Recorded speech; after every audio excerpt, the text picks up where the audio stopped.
All right. Oh, and here's, did you guys get, oh, you guys have the handouts.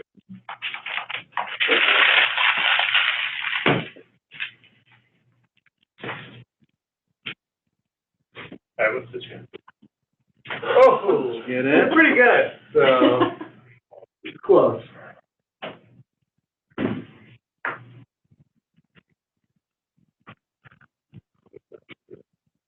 John, can you hear me? Yes. Hi, Kelly.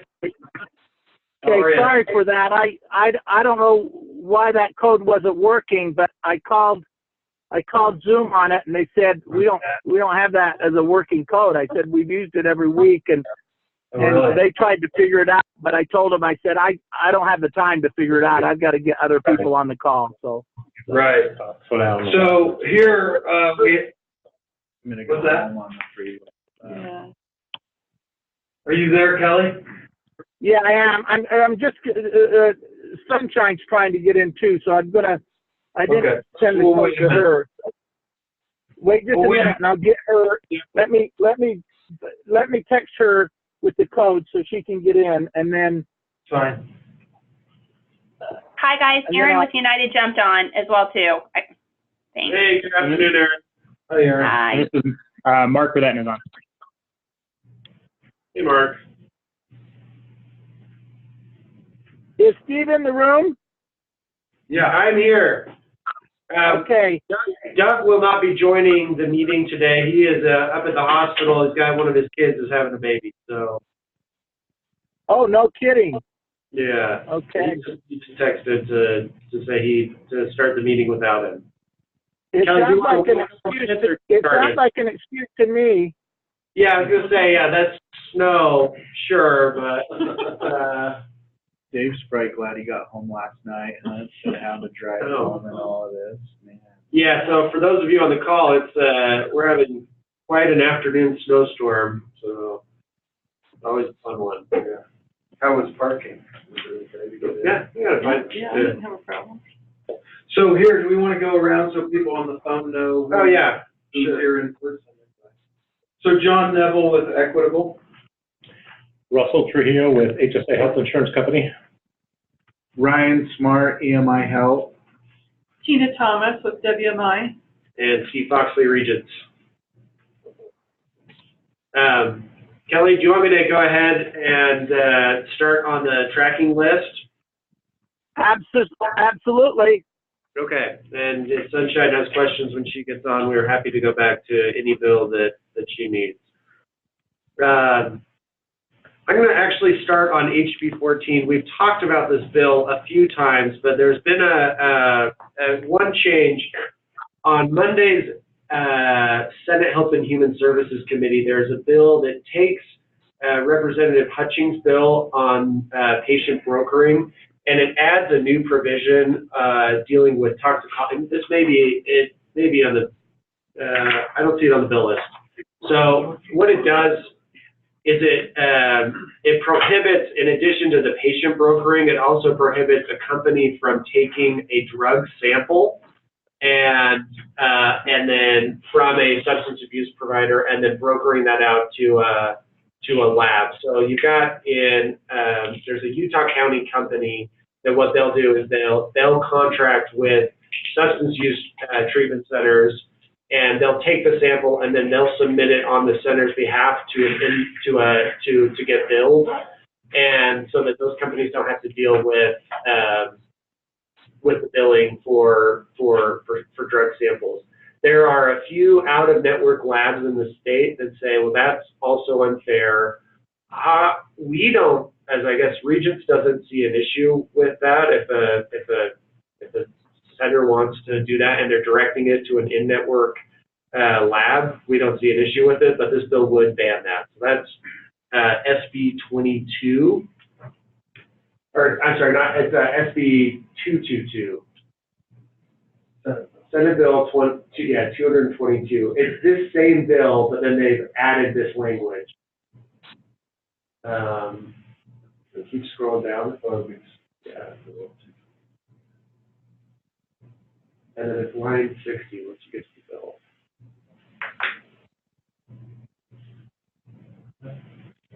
We're just bringing it up on the screen here. Okay, see it?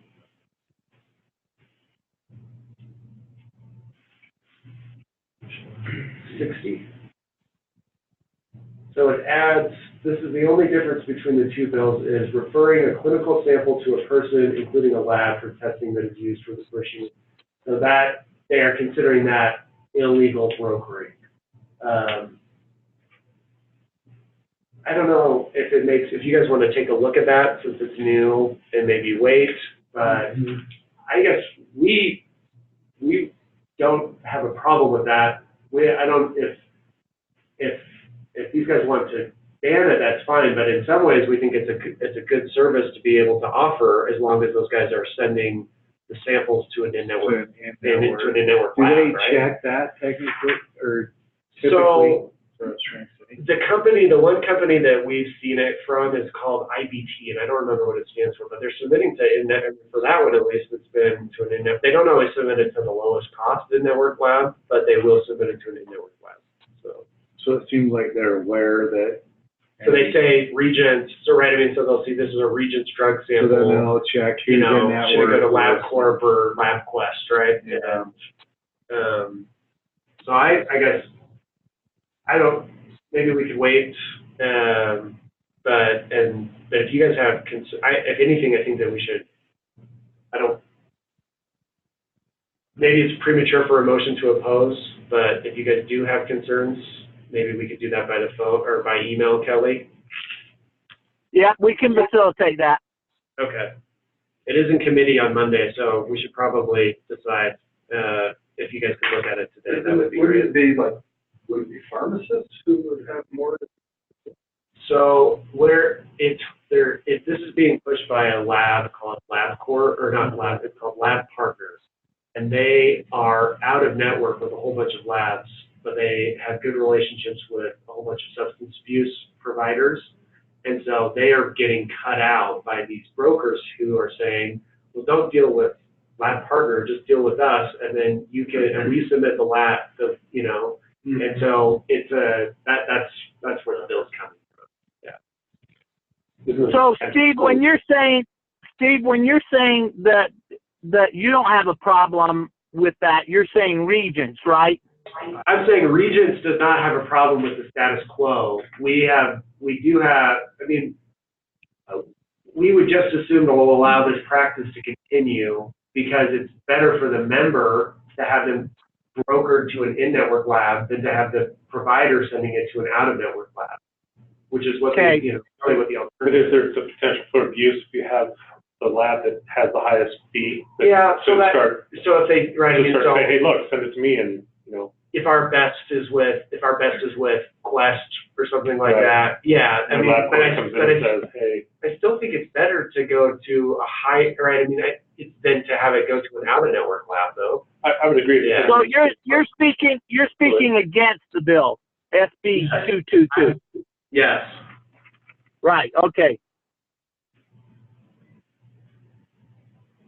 So if others feel like they should weigh in against that bill, let Kelly know. So I'm sorry, Steve, so how does this come about again? They go into a facility, treatment facility, And they say, take a sample. so they say, you guys have, yeah, so the facility takes the sample, and then they say, you have insureds from all sorts of companies.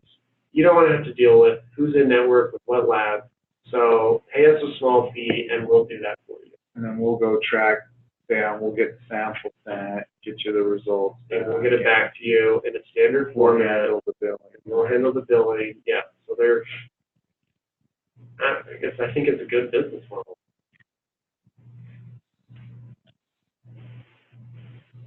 Okay. And it just popped up on the committee while I've been waiting here, so that's the only reason I bring it up. HB 39, this bill's circled. The department has, I think, one or two more technical changes. I've also asked the department to put into this bill, on the athletic trainer bill, to add language that would prohibit an athletic trainer from billing for services that are provided like in a school setting, if they're otherwise compensated by the district or something. So we don't want an athletic trainer, if that bill ends up going forward, billing for, taping up a minor at a football game, putting tape on their ankle and trying to reimburse for that. So the department is they're looking at potential language that would get that much out of on the athletic trainer side.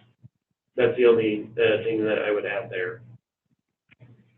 Representative Dunnigan has asked me that was at his request, to put it in the department bill.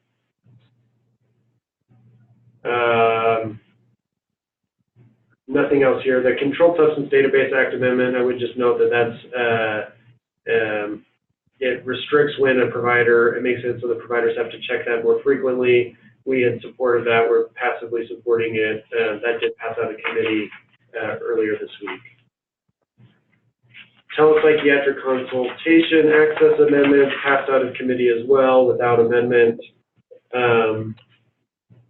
I think that happened last Thursday, so we may have talked about that last week.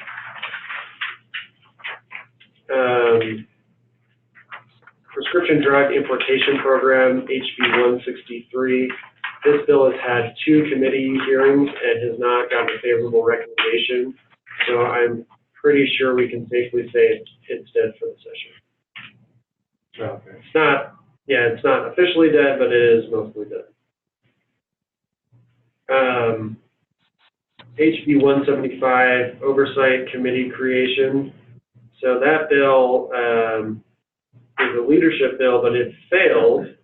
And then this is the kind of like Oversight Committee. Mm-hmm. It failed. There was a motion to reconsider, which also failed, I believe. But there's a potential that this bill could come back for a 3rd vote on the House floor. Check that out on our tracking list, because as I looked at it last night, Steve, it was back on the board. It was back on the board last night and circled. Yeah. So Perry made a motion to reconsider, and so I do think that it could happen, that bill could pass the House. Still will struggle in the Senate, but. HB 195, cannabis bill, 201, healthcare debt collection. I don't see anything that we need to talk about that's new on there.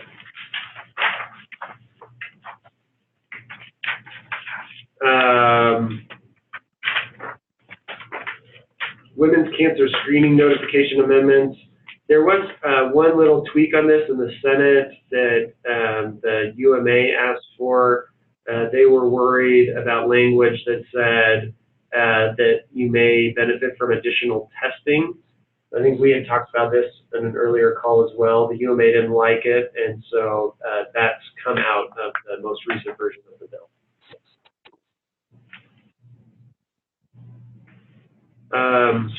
So all it's going to say now is just that if you have, that it's not terribly accurate, or that half the people, damaged tissue, and if you do, then it's not accurate. Yeah. So they were worried that by saying that you may benefit from additional testing, if not recommending it, that it could open them up to malpractice.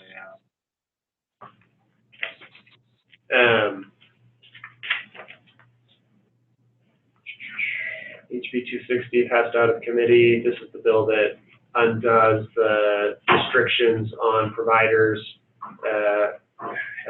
on law enforcement being able to look at the controlled substance database.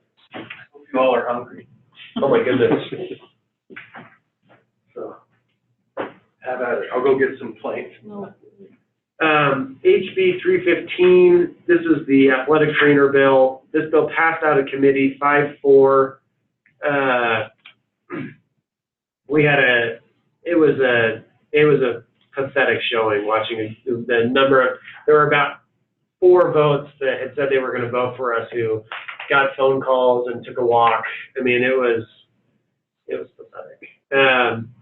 This bill, so it's on the floor. Kelly has a handout that he's working on. The Salt Lake Chamber of Commerce has decided to oppose this bill. The UMA is opposing the bill. The what's the NFIB, the small business group, they're going to oppose it. And then Utah has this, it's called the Business Coalition, which is a number of trade associations. They've all, I've been working with Kelly and a few others to get all of them opposed. Select Health is opposed, Intermountain is opposed. So we're starting to kind of try and line up that this is, you know, I don't want to make it too David versus Goliath, but we do want to show that this is bad for business. But haven't they added language? So what they did was they set the second It's not round, required to cover it? but it doesn't actually, Not really. it's fake language. So that's in their Practice Act, it says it doesn't mandate that we have to, it's not a mandate for insurance coverage. But because they're licensed as a healthcare provider, there's something within their scope of practice that we cover that's also like a physical therapy treatment, they can seek reimbursement. There's also 618.5 that says we don't have to contract with them, but on an out-of-network basis. So really, I mean, the real worry is you could have an out-of-network bill that that is within their scope of practice and they covered physical therapy benefit, and you would have to reimburse for that. So yeah, so I was hopeful that section. It's really, I mean, it's sneaky of them, right? It says it doesn't mandate reimbursement, but that's in the professional licensing section. It's not in the insurance section. So we're still subject to the healthcare provider requirement in the old 617. So this bill, it may die on the floor, it may pass on the floor. You know, we're starting to work it more. The thought is, if it does pass out of the House, we probably want to get it into a hearing really quickly in the Senate. The rules chair in the Senate is her husband is a physical therapist, and so if we can get it into a committee and kill it there really quickly, that would be preferable. Otherwise, then it could potentially just pop up on the board, and we wouldn't have a chance we'd have to have a full floor fight on the Senate, which we don't want. So at some level, it would be better if this were, I mean, we'd rather it die in the House, but if it does pass, we want to get another hearing really quick. Kelly, anything you want to add on that?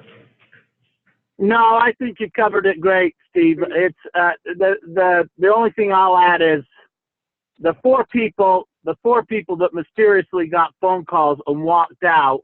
One was a person that had told us that they were going to make a motion to refer the bill to Business and Labor, and the other person said, "There's no way that I'm not going to vote against this bill." And all four of them took walks. It was pathetic. I concur with your assessment. It was pathetic. Yeah, it was no good. All right. Primary care network, don't need to talk about that. Substance use, don't need to talk about that. The health insurance information exchange amendments. This was the bill from the chief.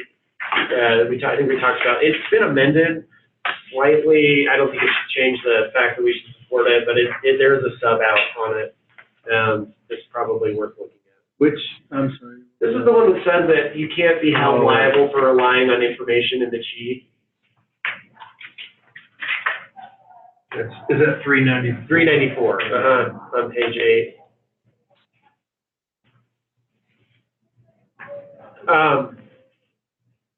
HB 405, this is the charity healthcare amendments. This bill has been assigned to Rev and Tax. It probably will get a hearing. The interesting thing to note is that it has a $0 fiscal impact. And what they're saying is because counties have a guaranteed levy, that even if hospitals were to begin to be assessed property tax, that would just make everybody else's tax go down. So the net result for counties would be zero. So it's kind of got an interesting fiscal note that is out though now, and That's the property tax. that's property tax though, yeah. Stephen, I was assigned last week by the board to talk to McKay about that, and it was exactly what we had talked about. He lives out in Riverton. The IHC owes a lot of hospitals. It's off the tax rolls. He thought this was a bill that would be generating more revenue for his community.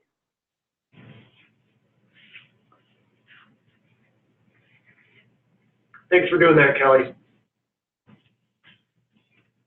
HB 409, this is the Guarantee Association bill. This bill was supposed to be heard in committee yesterday. It did not have a fiscal note, however, so it couldn't get out of rules. The fiscal note is now out, and it is a $0 fiscal note. So for the moment, at least, that won't be that's not going to be something that holds back the bill. I got a call, I got a call from the DCBSA today, asking us to come out against the bill. Oh, really? We're not going to be taking them up on that offer, but I wonder why. Because of the model? Because of the model. Yeah. But the bill does have, it's very close to the working draft we had, although there's the language about being able to pay under protest. If you guys saw that, which I'm sure. Oh, yeah, like they have to pay first and then appeal Yeah, later. which is not in the Model Act. There's obviously the 75-25 split that's different from the Model Act. And then the other major difference is that the working draft had HMOs entering the Guarantee Association in 2023. This bill moves it up 3 years. So and Select Health has agreed to that. Oh, really? That's a 3-year difference. It's a big difference. Yeah. So they have agreed to it. So is the lobby gone full blown on the life side, or? So Ted's got the ACLA's flying someone up here on Sunday, and I haven't seen him, working it much, but it didn't pop out until, right? It's been stuck in rules. Can they get the pharma guy to come? Yeah. So Dunnigan is showing, and I know that this isn't true for every member, but that the change is if you do the national agreement, that local carriers will end up, on a hypothetical, I think it's a $10 million assessment, that the local carriers are responsible for $4 million of that. But if you do the 75-25 split, that the local carriers are only responsible for about $2 million. And so, your assessment is obviously higher, but the overall state assessment ends up, for Utah domiciled insurers ends up being lower. And so that's one of the points that he's talking about. I think John's actually lowered. Yours is down too? Well, at least on that thing they showed, it lowered it. So, If it's the 75%. yeah. I think that was based on the Penn Treaty. Well, he used that as an example, right? But with that, yours did go down with the 75-25. Right, and I think, yeah, you all know, I think our position because we're a life and health carrier. Yeah. Is just that it's better similar to the Blue Cross Blue Shield Association, let's follow the model, the NAIC model, which is still giving quite a bit because it's 15%, which was my understanding was a struggle Yeah. to get that. And what I'd say, right, is we would support 50-50, but I don't see that passing it. I think that the 500-pound gorilla will not let 50-50 pass. Wow. So, They just don't want, they don't want to be. they will come in, but they will not come in at 50-50. Steve, this is Mark Reese. Quick question. Given Yeah. given the diverse opinions of the carriers across the state on this, is there any expectation that Kelly work the bill at all in committee, or does Dunnigan understand we'll probably be silent as an industry? I think what we've talked about Yesterday, yeah, so let me talk about this, Mark, and to the board on that in response. Steve and I met with Dunnigan yesterday on a number of things, strategies about House Bill 315, and then we talked a little bit about this bill.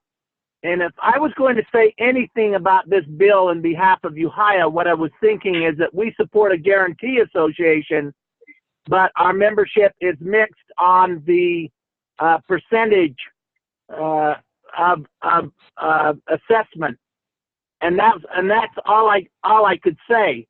But again, if the board would rather have me, because we've got companies on both sides of this issue, just not saying anything on it, I can go back to the representative and say, because we're mixed on this, we're not going to say anything on it. So what's the pleasure of the board on it? It's a good question, and I think it needs to be addressed, because this bill will come up probably on Monday. Carly, I don't think that you should talk about the 75-25, because there isn't a consensus with the board. But I do think that we have pretty broad agreement that HMOs and PPOs should both be subject to the Guarantee Association. And So how do the rest of the member companies feel about that? This is Mark. I'm comfortable with you saying that the industry supports HMOs being included and leave the rest out. For what it's worth, just to put all my cards on the table as Aetna, I previously said my piece to Dunnigan in those public meetings over the summer, and I'm going to shut up and let this thing play out, since we don't have a position where we want to cross Dunnigan on this personally as Aetna. So you won't be seeing me or Charlie at the hearing. Good to know. Dave, Dave he hasn't really had time to read through this, even though we've been talking about it for years. He just has a concern. I mean, I think he's okay with HMOs coming into the association, but he's just concerned that if Select Health comes in, and if they were to ever split from IHC, probably not going to happen, but if they ever were, because their product is so underpriced and they, in essence, couldn't support themselves, if they went insolvent, that's true. It would devastate The market. devastate.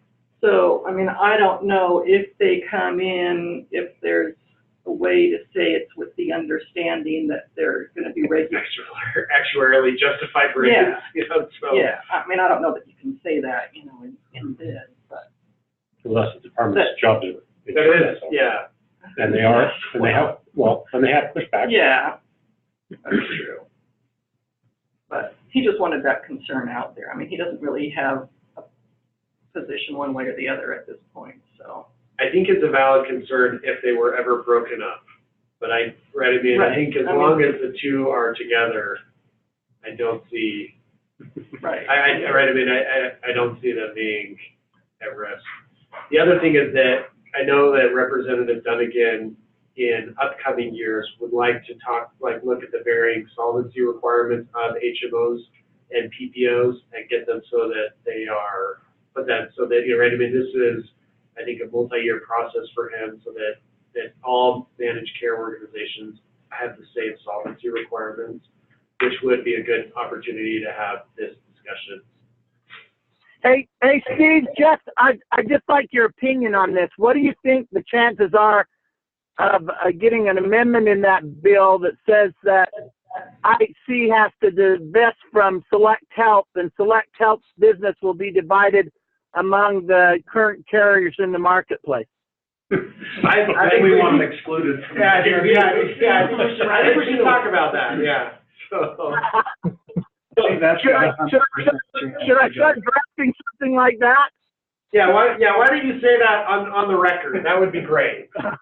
That would kill this particular bill, so I would be okay with that.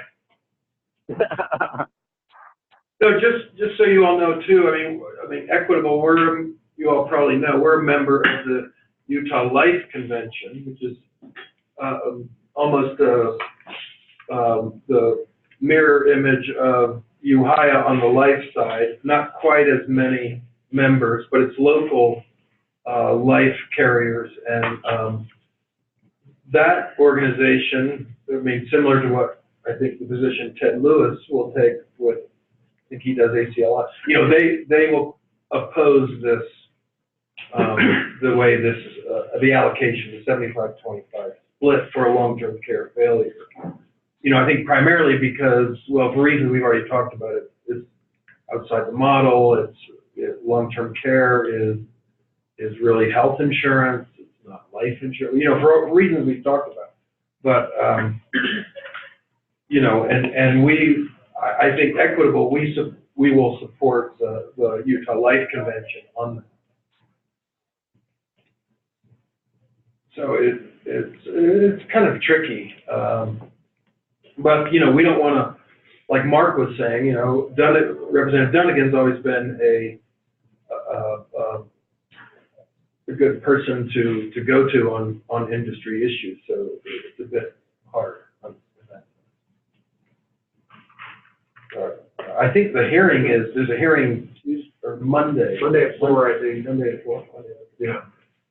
I mean, talking to him, I think if Dunnigan, he really seems pretty hot that, you know, and I know there are differences, that it's not fair. It may be the law, but it's not fair that the health, you know, what the portion that the health industry is paying. And I think if he thought he could go higher, he would. Really? Yeah. So. Yeah, that last meeting we had with him, he was pretty clear that he didn't even think the 75-25 was fair. He's like, I'd go 90%.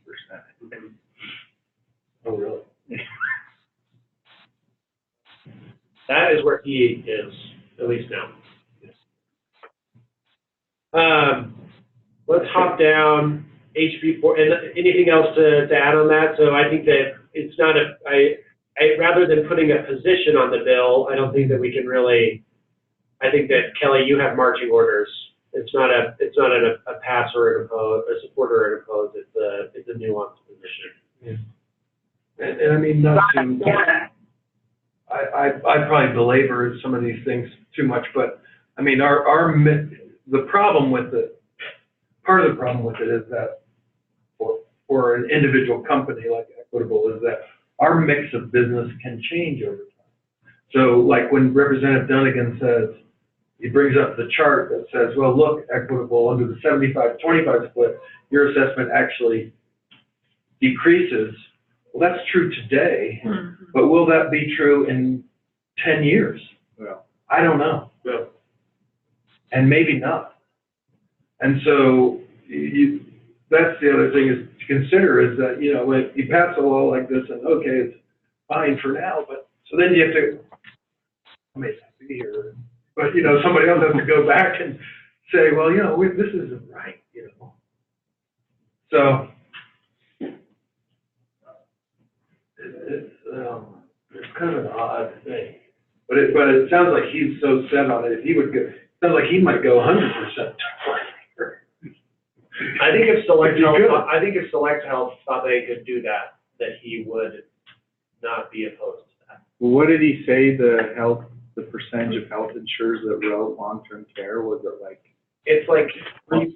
Yeah, you'd say like 1-2%. So he'd probably just attach it to that if he. But see, even that kind of statement like that, I'm not sure I understand, because when a company gets its license as a life and health carrier, it's not, you're not just licensed as a life carrier, you're not just licensed as health carrier. The certificate of authority you have is for life and health. Right. But the association's divided. They divide it. And the other thing is though, but like an HMO license, I mean, this is one interesting thing is because HMOs aren't allowed to write LTC under their license. So they're coming in and paying for it, but their license prohibits the issuance of an LTC policy. Is that right for, even though, don't they have a life and health? No, they have an HMO license. Under the HMO license, you cannot write an LTC policy. If you are, but, you know, I mean, a lot of our carriers have both licenses, right? So under their life and health policy or license, but not under their HMO license.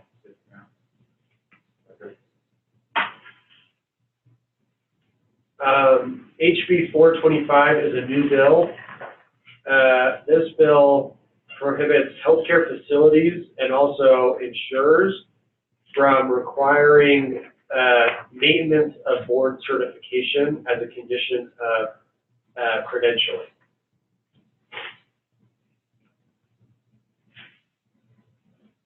Wow. Regents' current policy is that you have to either have a maintenance of certification, or you have to have had a board, you have to have had a residency that was board certified. So we have an either or. I have concerns about Bill. I think that they should be saying, you know, getting into how we credential providers. Unless anybody feels differently, I would move that we oppose HB 425. So what does it do now? I mean, It says that a managed care organization cannot require maintenance of board certification as a condition of credentialing. So it tells us what we can consider when we're credentialing a provider. yeah, I have a problem with that. that's why you are a managed care organization. Yeah. Make And sure especially you to get say good that- providers. Well, right? and to say, well, we don't want you to be we don't want to be able to ask whether or not you're board certified. I mean, it's, I haven't talked to Mikkel yet, but, Do you know where this is, like the background on it? so I talked to Michelle McComber. She said that she did not ask for the bill, but the UMA is supporting it. And so she says, I don't know where it came from, but we do support the bill. She said, it's not from me, and I don't see any reason why she would lie about that. But she supports the bill. It's bad public policy. Again, it's interference with the way that we're the way we're deciding who can provide the best services for our customers. There's a slew of bills. There's two more that you'll be talking about. They're doing this. I think we have to oppose the bill. Yeah, I'd also say that it applies to us, but it doesn't apply to workers' comp carriers, right? That on the preferred providers that they choose to credential and contract with. So I mean, if it's good for us, it should be good for the workers' comp carriers. I also, Kelly, have you had a chance to talk to Dave Gessel about this or I haven't, because the bill just came out, you know, and so, yeah, we need to talk to Dave about it and see where he is on it. I've got to think that the hospitals would have a similar concern about not being able to require board certification when they give privileges to practice at the hospital. I mean, You know, the other thing I'm worried about on that bill, Steve, is doesn't that increase our liability? Our risk out there for malpractice? I mean, For, that if we contract with a provider that's not why qualified, did you include this provider? Yeah. I mean, what's the whole purpose of board certification? yeah, it's a good point. I mean, I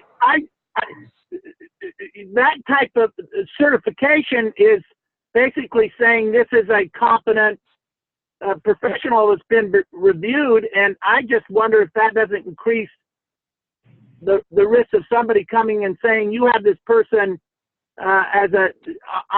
you're reimbursing this person, and they're they're not competent to perform the procedures or be a physician as a qualified physician. Yeah, It seems like IHC and Select would be. I would think, but it's a new bill, so I haven't seen Ellie this whole week. I wonder if it applies to that.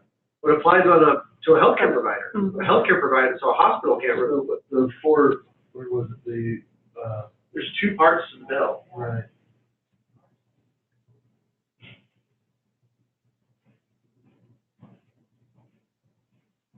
I mean, this part. Yeah, that part would apply to Select, and then, right, because a managed care organization, and then, where's the one that's, section 26, on the healthcare code? Oh, yes. Right there. A healthcare facility may not require certification, maintenance certification by accrediting a organization. So it doesn't look like they're using a special definition of healthcare facility, right? 'Cause it's not, Yeah. because it's not capitalized in there, they don't have their own. Oh, no, healthcare facility is defined in the health code. It's like. Right, but they're not using a particular one. for Oh, so it would this. apply to all health, yeah, so, Yeah, it would right, go back so to what I'm the, saying is then it would go to the, it would be very broad, yeah, I mean, it Right. would apply to nursing homes, assisted, basically every type of provider. right. Okay, so. I'll second the motion Okay. to approve. Yeah, still out there. Any further discussion? All in favor? Aye. Any opposed? Kelly, go for it. Okay. HB 428 is a new bill from last week. This is the issue that Representative Dunnigan came to talk to us about that deals with requirements for state contractors and the form that needs to be signed. I didn't see any issues with it, but if you guys, I may have missed something, and if so, let me know. Do we want to take it?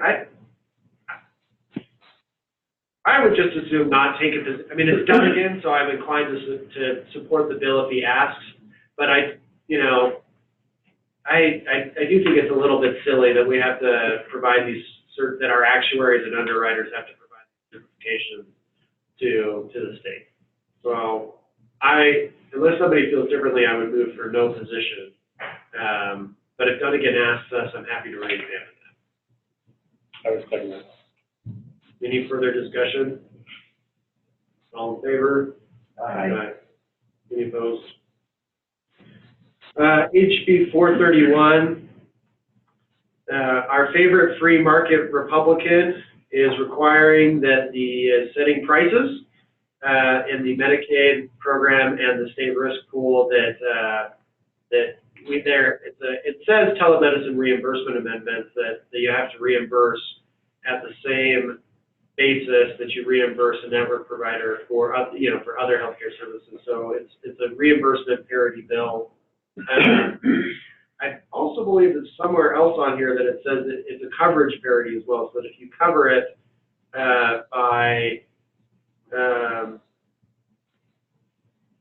if you cover it in person, you can't deny it for telemedicine. But I have to come back and look at that. In either event, with Molina being in the Medicaid program and with this kind of being Campbell's nose type issue, I would move that we oppose this bill. I would second that. Any further discussion? Favor? Aye. Any opposed? There's a sub on the bill that says, just this hasn't had a committee hearing yet. I don't even know if this will note out. It wasn't this morning. I did talk to Chet. He said it'll cost the state risk pool. He's guessing $80,000 a year. Oh, the fiscal note is out now. If you scroll down.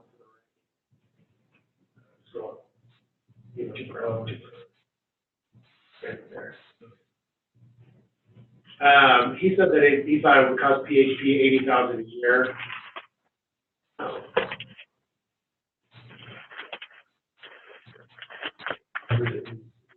So 40, that's not a big fiscal amount. So we're not gonna kill it on the. I don't know where the Medicaid fee part is, because they should have included Medicaid on this. Kelly, do you have time to call the fiscal analyst on this and ask why the Medicaid portion isn't on it? I'll do it. Okay, because it should have incorporated the cost of Medicaid. Okay. So the bill, the substitute that has not been adopted says that the state has to reimburse for telemedicine services at a commercially reasonable rate. I don't know what that means. I don't know what that means, and I still don't like it. So, but that sub is out already. Scroll, yeah. It's right there.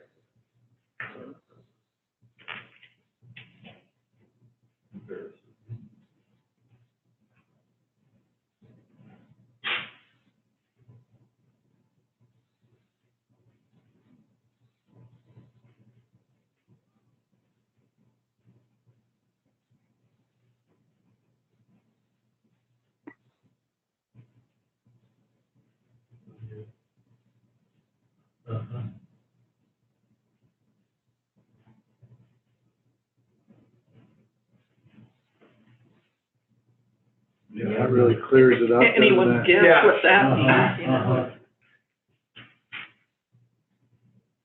My guess is that Chet thinks that that just means it's whatever rate they set. I haven't talked to Chet about the stuff, but, so that is out. In any event, let's move on to 434, Controlled Substance Act amendments. This is new. So this is a bill they have to do it every year.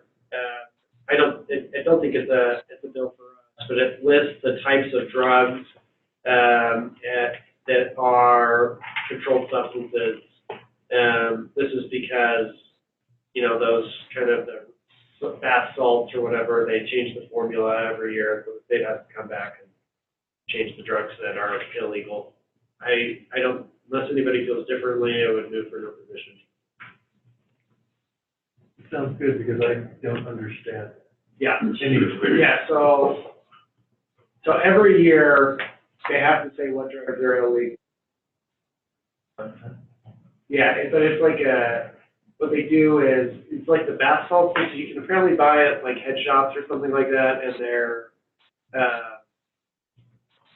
like meant to mimic, I mean, fentanyl, I guess, would probably, that's like enough, but like, typically these bills, it's like, they're supposed to be like a marijuana type alternative. It's a natural product, it's like a product. And so, but the state, you can't provide like a general definition to say, well, then the public isn't on notice on what's legal and illegal. There was some Utah court case that said that much. So every year they have to come back and revise this.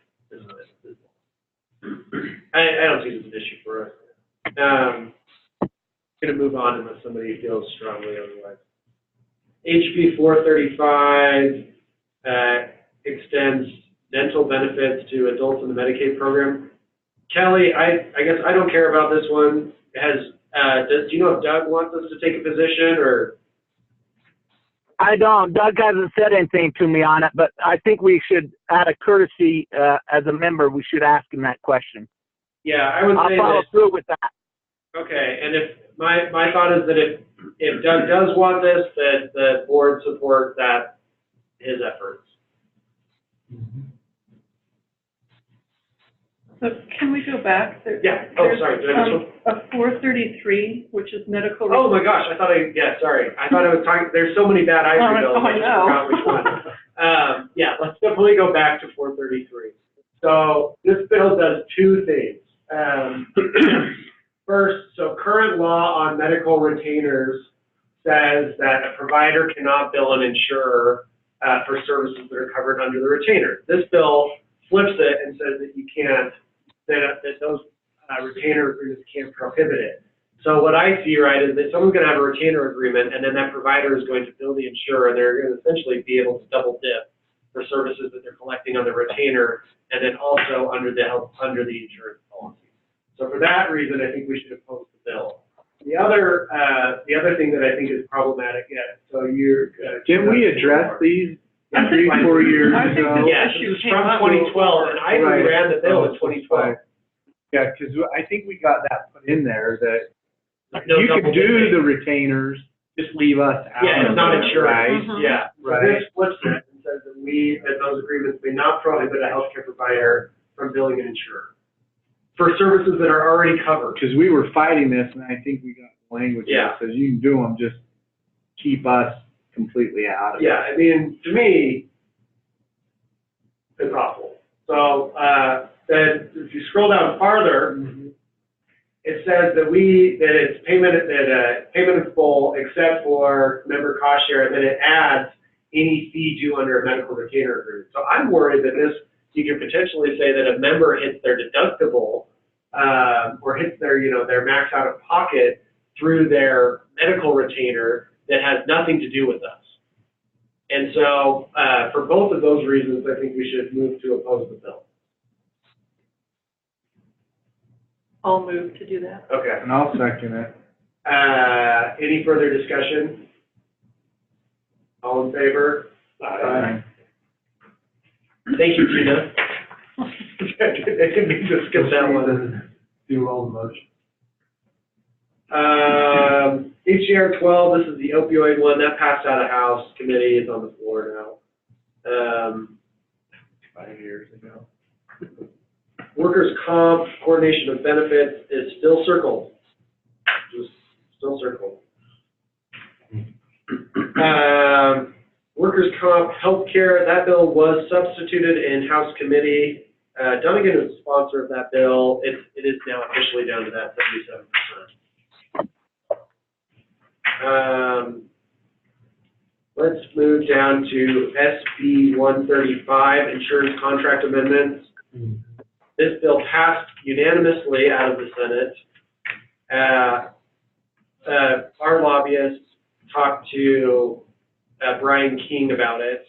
Brian is feeling really confident. There have been discussions by Brian Allen in here, and also from Eliana, that they thought that the life carriers would get stuck with the bill, but the health insurers would be exempted out. But Brian did not give any indication that he thinks he has the vote in business labor to pass the bill out as is.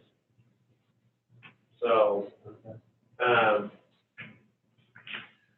that's the latest on this. Just so you know, so I went up to the Hill, House Board, the guarantee, and a couple of us went over, we were talking to Brett Barrett, we went over and talked to the commissioner about this bill, because the Utah Life Convention, a couple of its members are concerned that this language is too broad.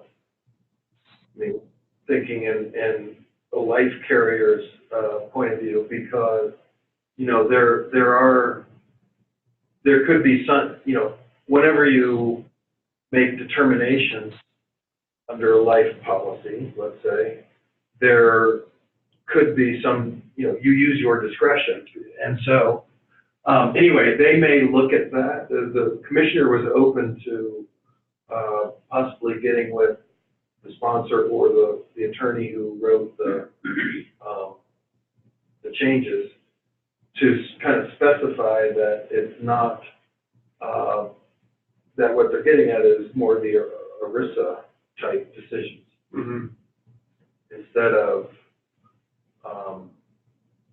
other discretionary decisions. Instead of all, yeah.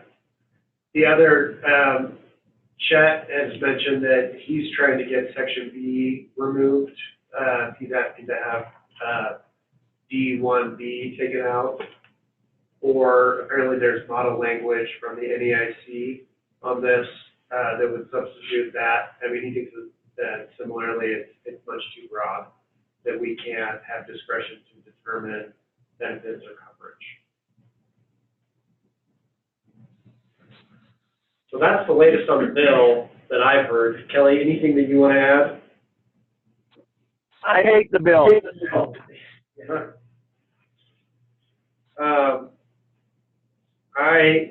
I will circle back with the chamber to see if I can get them, since they're helping us on the one bill, to see if I can't get them to help us on this one as well.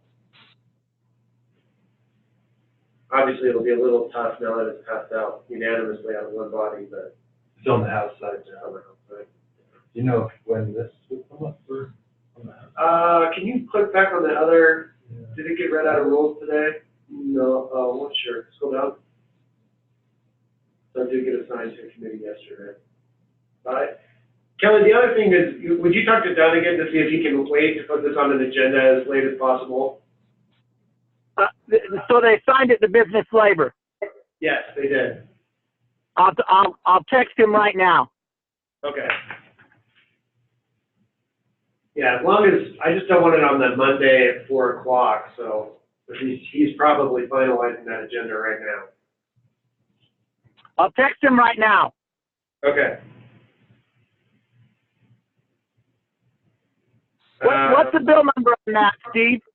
SB 135. 135, okay.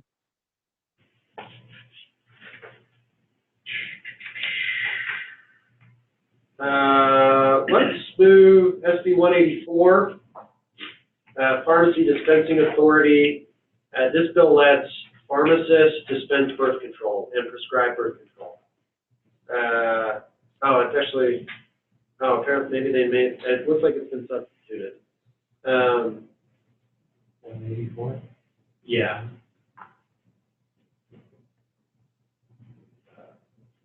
We have this law in Oregon. We don't have a position on it. I guess you could say that it might increase birth control utilization, but. Yeah, but it might decrease office visits too, Yeah, right? well, I don't see it in the, And probably decrease pregnancy. yeah. It could be cost saver, yeah. Yeah.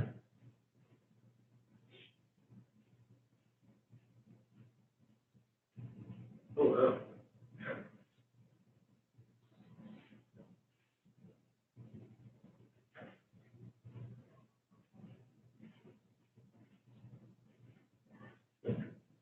Title 20.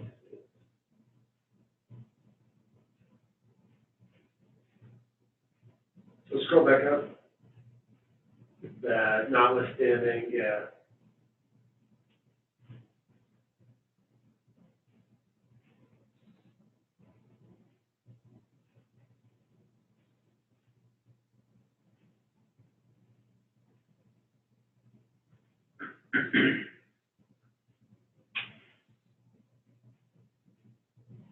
Does anybody feel like we need to take a position on this bill after we read it? I guess we finish reading it. Yeah. I mean, basically, the physician still writes the prescription. Yeah. It's just, That's a change they to don't the have to original keep going bill. back. Yeah. The original bill was that a pharmacist could prescribe it. So, it looks like the subs ratcheted it back. This is not the substitute. Okay. This is one. It's a sub, yeah. The sub was adopted in committee, Yeah. and we didn't care. I guess, yeah.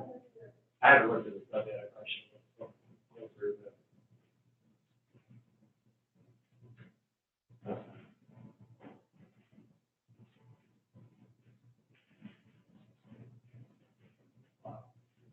Yeah.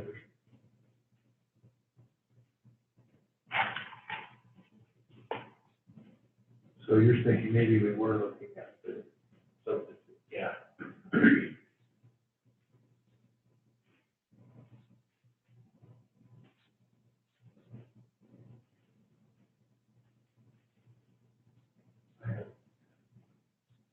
We can hold it, Yeah. and if anybody has questions, we all have each other's email address. I don't know if I have Russell's yet, but.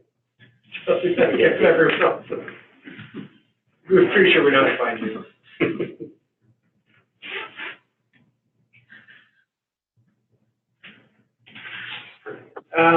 The last bill on here is SB 208. This is also a new bill. So this bill, it should be two different bills. The first is deals with, this bill passed out of committee, I should mention. So the first half of the bill deals with DIR, direct and indirect remuneration. And that is a concept in Medicare Part D, but the definition in this bill also includes any performance-based reimbursement that your PPU or your PBM give to a pharmacy. So it also, the original version of the bill only applied to Medicare Part D sales, which I don't regulate. But, so yeah, so 539 includes performance-based adjustment. So originally, health benefit plans were defined to just mean Medicare Part D plans, but now it applies to everyone. It says that your PBM has to provide information about the fees that they get, the compensation, and then how, and all the ways that they determine reimbursement to the pharmacy. And then part 4, beginning on line 50, talks about that PBM can't prohibit or penalize the disclosure by a pharmacist of the cost of a drug, by the pharmacist. Basically, what they're trying to get at is if you have a copay plan that's $20, cash price is $10, that the pharmacist can't be prohibited from saying you're better off going with the cash price than the copay price. We don't have, there's model language from PCMA that deals with this issue, but I know that our PBM has,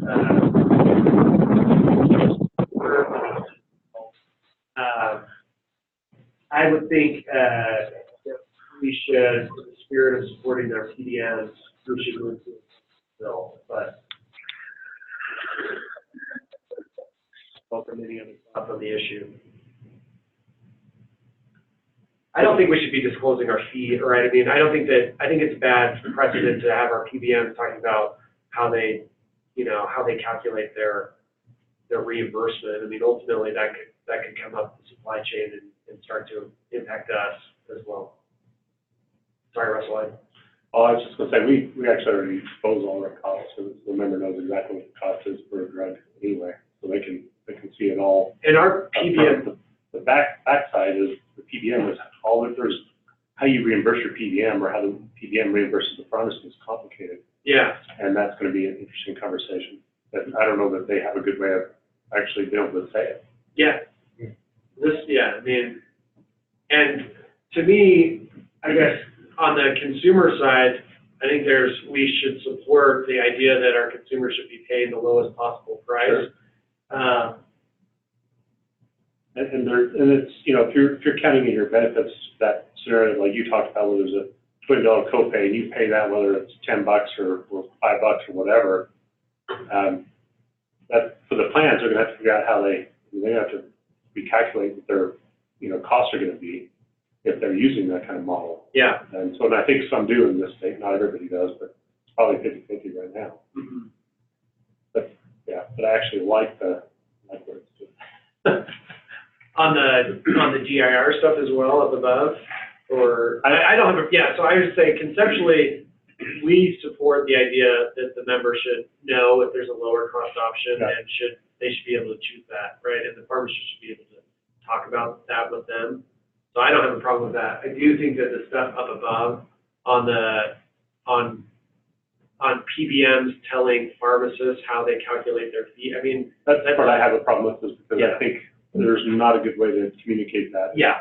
How it happens is much more complicated than just, hey, it's $5 or it's $1.75 or, you know what I'm saying? And in a lot of cases, right, I mean, the PBM doesn't actually even have an agreement with the pharmacy, it's with their purchasing organization, right? So if it's a retail pharmacist, so they're gonna have to deliver reports to pharmacists, so they don't have any contractual arrangement with them. So I think that we should oppose, I guess this is I think we should oppose the bill, but I think that we should work with the sponsor on the transparency, on the cost sharing language at the bottom. I think that we should support that concept. And then I also think that pharmacies ought to disclose any incentives they get from pharmaceutical companies, especially with copay cards and things like that, because there's incentives built in for them. Yeah. So they push those copay cards to get the person to adopt the medication without asking for a cheaper alternative. And then they pass through as if the coupon wasn't there because you guys don't get to see it. And I carrier. So. And I think that transparency piece is, that's part of what we were talking about in the Canadian drug bill that got killed. And so I think if they want to talk about PBM transparency, which is what the first half of the bill is, then we should talk about that in the interim, right? I mean, if they wanted to kill the drug price transparency stuff, the PBM transparency stuff should die in this bill, and we should just be dealing with the consumer protection part down at the bottom. Is that clear, Kelly? Or clear enough? Clear, it's clear. I've got it. Okay. Anybody feel differently? Do we need to make a motion? I don't know what that motion would be, to oppose the bill. I guess I would move that we oppose the bill, but give you the authority to negotiate on section 4 and 5.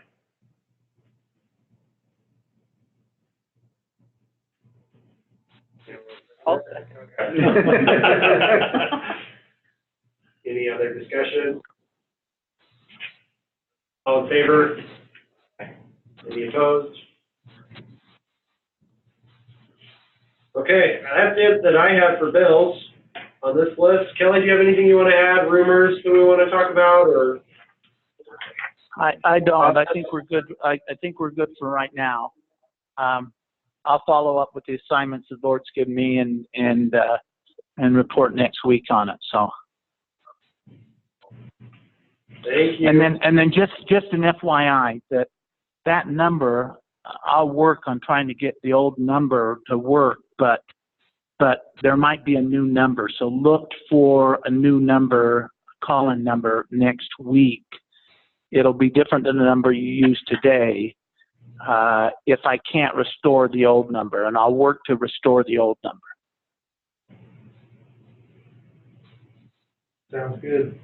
Did you want to talk about pre-auth bill? Because I don't think these guys were here when you were talking to me. So the pre-auth bill that I had Michael send around to everyone is still not numbered. The UMA, this was their priority bill for the session, which I love the fact that they haven't been able to get it out yet.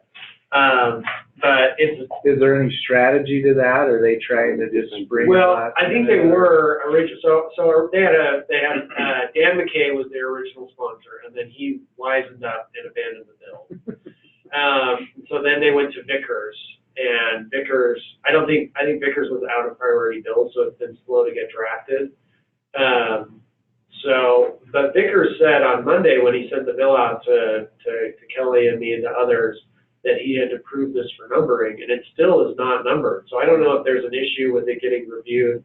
Every health bill is getting, I think we've talked about is getting reviewed by another attorney. So I don't know if that's what's bogging it down, or if Vickers has had a change of heart, and he's just concentrating on this 208 bill.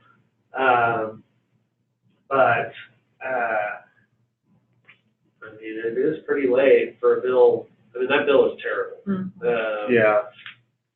So if it does, Kelly, I guess I think we can say if the bill comes out In the form that we saw. Yeah, or something that you say move we to oppose, oppose. right? Yeah, and because we probably won't have time to take a position before that bill, if it does come out this week. So the crossover, procedurally, they typically go through, next week they will try and clear their boards.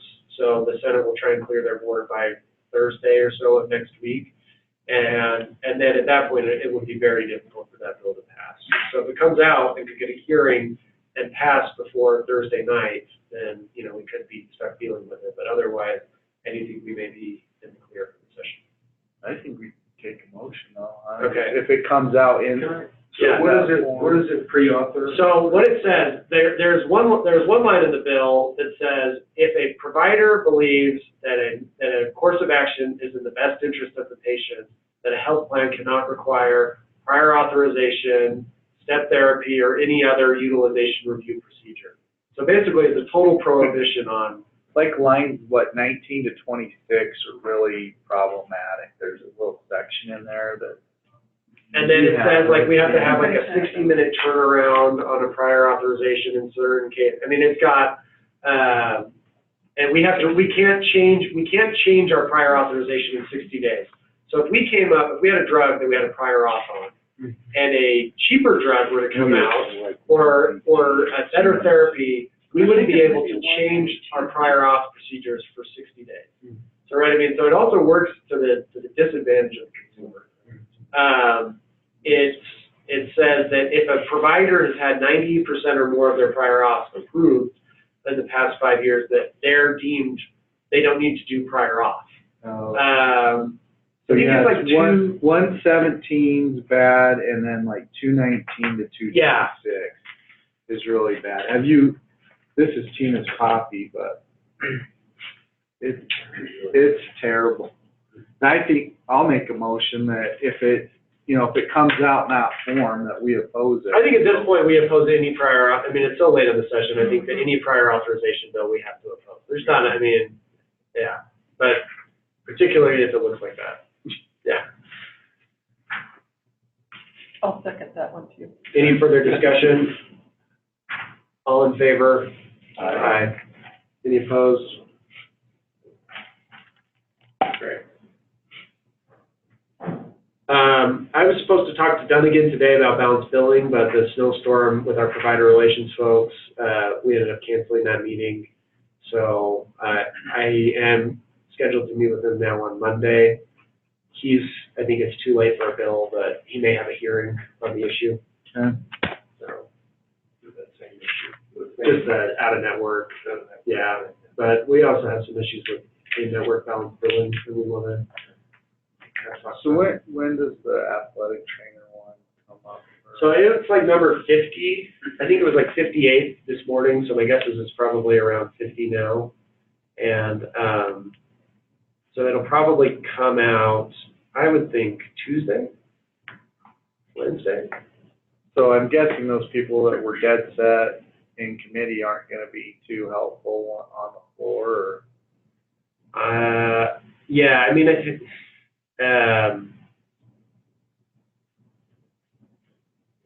I'm going to circle back with them, but I guess I don't necessarily trust their word at this point, right? Yeah. They're both new legislators, and one is, and then they're either new legislators or they're retiring legislators, the ones that kind of screwed us.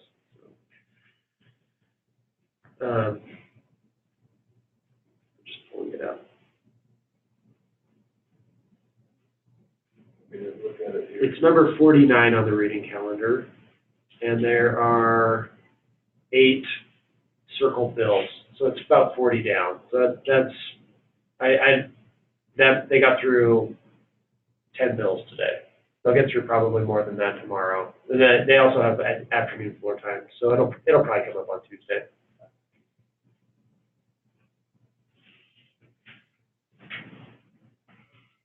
Fun stuff. Kelly, anything else?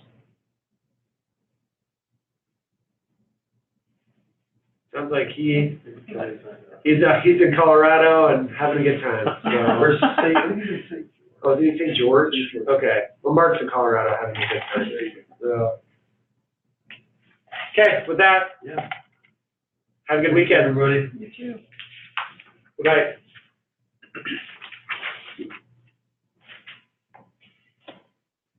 Thanks, Steve.